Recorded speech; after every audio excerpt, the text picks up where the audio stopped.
Okay, so what is this, video number 4? Alright, so crankshaft has been straightened and trued, measured. Crankcase halves have been transfer port matched and cleaned, bearings and seals taken out, gasket surfaces scraped. Now we're ready to put it back together. And new bearings have been installed and packed with grease. And the seals have been packed with grease, never mind the roosters. And new seals put in carefully, very carefully, to not damage the seal on the installation. You don't want to snag the rubber to the bore. So we have this simple installation tool that we push it on squarely and we drive the bearings on so to not damage them. They were fitting a little tighter. They were fitting tighter in the case than they were the crank, so we'll fit them to the case. And so now we are ready to fit the gasket. The gasket is prepared. You take your little curved scissors. If you're lucky enough to have a pair of curved scissors, they got these gaskets wrong.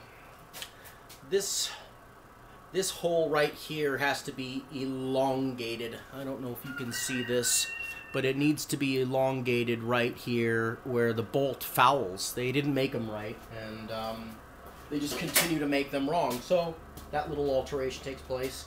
And I smear a very heavy grease onto this face so it will stick the gasket. I've ruined plenty of gaskets with it, you know, trying to put the two halves together, to only find that the gasket was coming out and got caught in something and was ruined. Okay, so now here's the delicate process.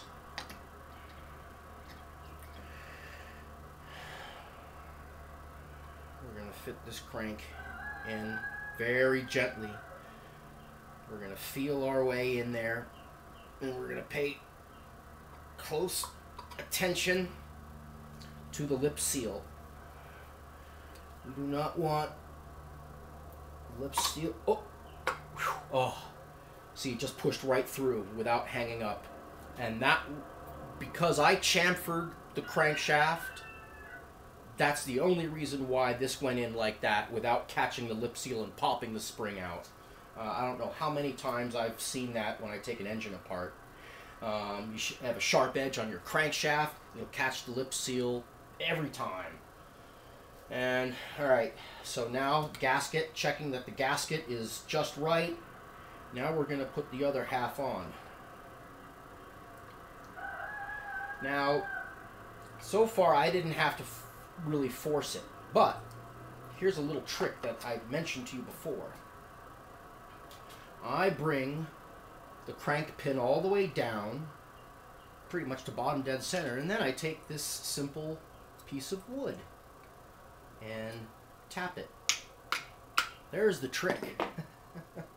It's so simple and low tech, but this is what will allow you to push the case halves together with some force without any worry of hurting the or distorting the crankshaft. So anyone can make that tool.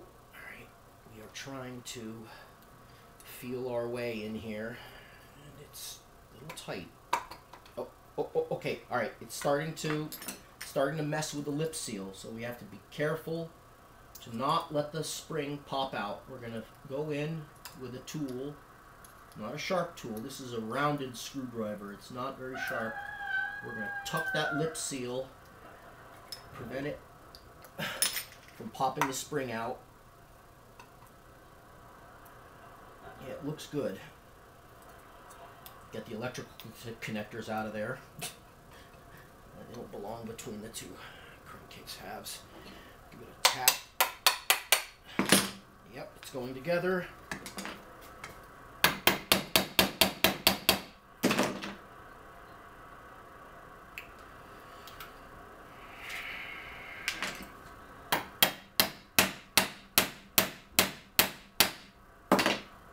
Yeah, there it is.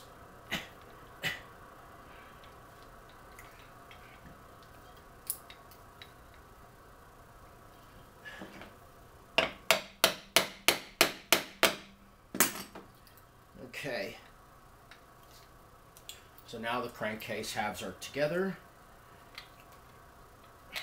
You can remove the wedge.